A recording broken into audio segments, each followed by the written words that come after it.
Make some noise up in here. Listen, they were the men in black yesterday, but baby, today they are looking real godly. Y'all make some noise for my band For the Culture. Hey, you're only reading the teleprompter. That's it. Listen, I feel that way, Lavon. Okay, you do. Don't they look like they're very godly and holy today? Look at all the white shirts. Like y'all get ready to go to church all buttoned down. I love y'all. Listen, today we're embarking on a journey to uncover the complexities and challenges that men face when it comes to their emotional well-being. Joining us on the show is a remarkable guest who has made it his mission to shed light on his crucial issue. But that's not all. Later in the episode, we'll be joined by two other incredible gentlemen who will be participating in our No Filter segment. They're here to candidly answer your questions, share personal experiences, and contribute to an honest and unfiltered discussion about the realities of men's mental health. So y'all grab some tissues and definitely a bubbly beverage because it's time to get this show started. Come on, let's get it started. Oh yeah. Somebody make some noise. I love y'all. Listen, today we have the privilege of welcoming a guest whose journey is not only a testament to resilience, but also a source of inspiration for all of us. His life's path has been marked by challenges that include surviving molestation, enduring abuse, and even spending time behind bars. What's truly remarkable is how he's turned his adversity into strength, emerging from his past traumas with unwavering determination. Y'all, please welcome out Arkevious Armstrong. Yay! Oh!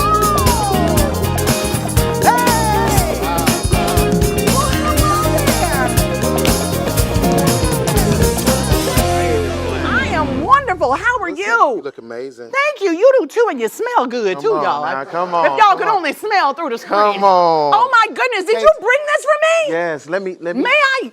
Yes, please. Look at this. And I signed it as well. And he signed it. And I It signed says, it. be ambitious, stay consistent, and remain fearless. Always remain focused and stay ready for the your moment. Okay? Come on, Thank man. you so much. Yes, Thank you. yes. Luke, can I ask you to grab this really quick for me? I can't hold it through the show, but it's going in my house or it's going in the office for sure. Thank you so much. So I'll Arkevious. sit it back over here. Thank you so much. I do that. appreciate you. So let's start from the root of everything, if you don't mind. Unpack it. You ready? Let's unpack. Let's unpack it. Ooh, during the instances of child molestation, we just going, Yes. I'm so sorry, first of all. I'm sorry you had to endure that. Can you help us understand the overwhelming emotions you were grappling with at the time? Let me just say this, as so many people, as well as in the black communities, so many people deal with so many traumatic experiences. Yes. And we're afraid to talk about it. Yes. We're afraid to go to someone about it. Mm-hmm. And so I always told myself that I would die with this secret. And so it wasn't until I had to find myself and I had to find healing that I had to talk about it. Yes. Then I had to come to understanding that the things that happened to me, it was not my fault. That wasn't your fault. It wasn't my fault. And so once we get out of the way of feeling that we're the blame and we're the issue why things happen to us, then we can express and help other people heal. So, as a young child witnessing drug transactions and drug use in your home, how did you process the fear and confusion that must have accompanied those moments? Your father was a drug dealer and your mom was an addict, if I'm not mistaken, correct? Yes. And there were drug deals that went down in your living room. Yeah. You saw everything. Tell us, how did that impact you? it was normal. Wow. When you're living in these type of conditions and you're experiencing these type of things on a day-to-day basis, you become so desensitized to it and you normalize the behaviors and the actions. So what I saw every single day, as I share with people all the time, that, what people looked into my life and world as they thought was chaos, to us, It was It normal. was normal. It was really normal to see people use drugs. It was normal to see people get their house doors kicked in, or see drug transactions every single day. Oh my goodness. So to me, the behaviors and the actions, it wasn't something that I felt like I was more cast out, but more a part of. So it was an everyday thing for me. An everyday thing. Everyday thing. Watched people shoot heroin Yes. up and all of those kind of drugs that are just, all drugs are bad. Right. But heroin, when you talk about that and shooting it up, it's something that can just like take your life instantly. The thing, though, that I'm was sorry, normal. Miss, it was normal, but when your father was a functional heroin addict, Wow. can get up every day and go to work, but you can watch him that night before shooting and drinking and partying all night. You don't think that the damage that these drugs can cause are causing damage. Exactly. To us. You don't know. You Right. don't know. Wow. That's why they say children are watching. And everything that children see, they want to repeat it because they look up to us as parents. I'm a mom of 3, and it's just like, my goodness, I try to be so careful what my children have the ability to see. So enduring psychological and physical abuse from your father is very deeply traumatic. What emotional turmoil did you feel during those episodes when he was taking out all of his anger on you? Hurt. We're watching so many young men today who don't have father figures in their lives. Correct. We're watching so many young men are not tapped in with their emotional and psychological well-being. And so as a little boy, I realized that, this man, my father was a huge dude, 6'5", 200 something plus. Wow. He served in the Army, and so, but you wonder why I ended up so short, right? I didn't ask that, but okay. Yeah. My mom is 5'3". Yeah. Is she really? Yeah, my mom. So your dad like the short. Okay. God could have gave me 6 foot or 6'1", I would have been okay. You know what I'm saying? So that was the thing. I was afraid of this man. And, the fear of respecting him, it wasn't because he was my father. It was the fear of respect because I was afraid what he would do To you. to me.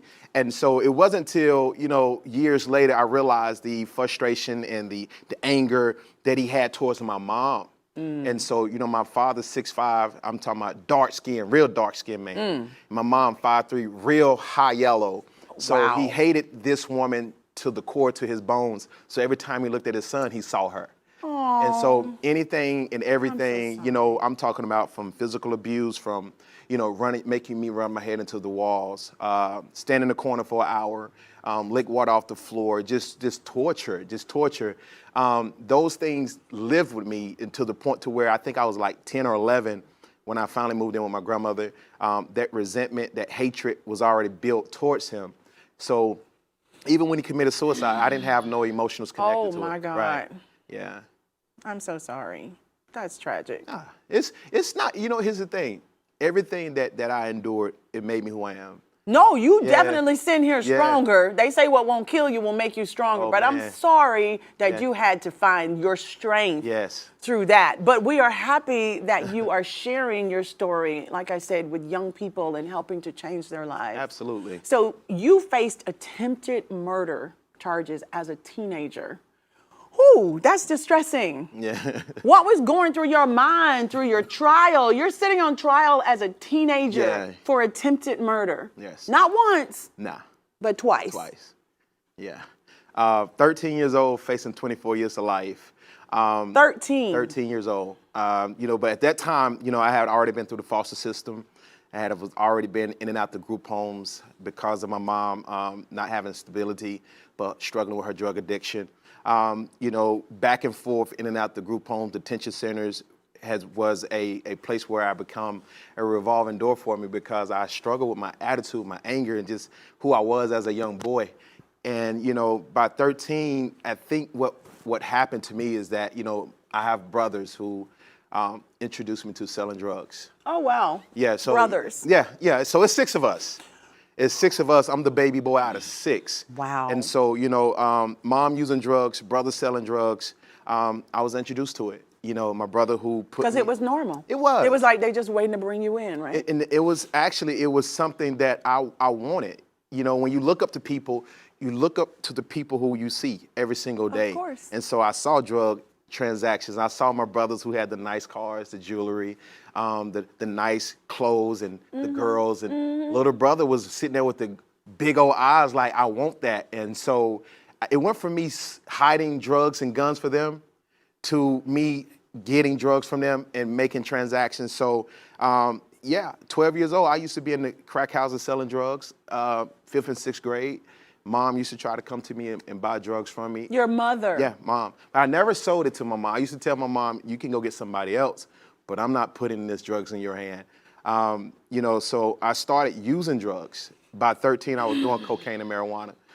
And yeah, it was one of those things that, you know, as a young kid, escape.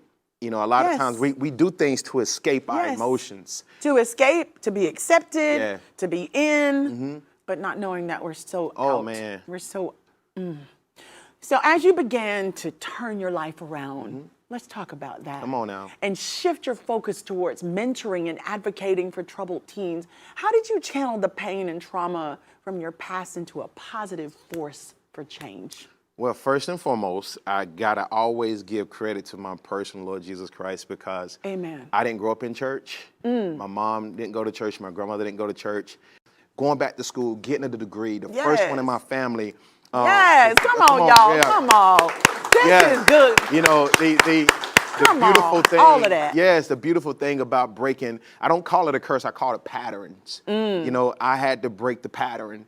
And being a father, because I didn't have that, to be a person who can help and change the trajectory of my last name. Ooh, your last name. My last name. That's powerful. Something that I was ashamed of and embarrassed because it had so much things attached to it. You know, now is that, you know, that name now carries so much weight. Yes. Come on, you know. You changed come it. on. Now look at this, with the help of God. The second, working on the third book. With the confidence. Confidence from within. Within. The confidence you found from within. Yes. Tell us about your book. The second book is, again, it's like devotional self. This is your second book? That's my second one. These are things that I use on an everyday basis to help. I always tell people I believe in affirmations. Yes. The human mind forgets, but when you write down, it remembers. So Yes. I was literally write down messages and solutions to work towards those things. And I realized, like, there are so many people who would use this information that I offer. Why not put it in a book? So it's a very simple, straight to the point, 60-day challenge where I give you concrete messages and information, and I give you a solution how to start it. So working on the third book right now, did a documentary on my life, and you know, God is just taking everything that I went through and allowing me to be successful with it. Yes. Yes. I always say He gives us beauty for ashes. What a life you've lived. Thank you so much for joining us. No, thank you. Oh my goodness, y'all, Mr. Arkevious Armstrong. Yeah. Yes, we're gonna take a short break. We'll be back with No Filter. Don't y'all go nowhere. Thank you so much. Yes.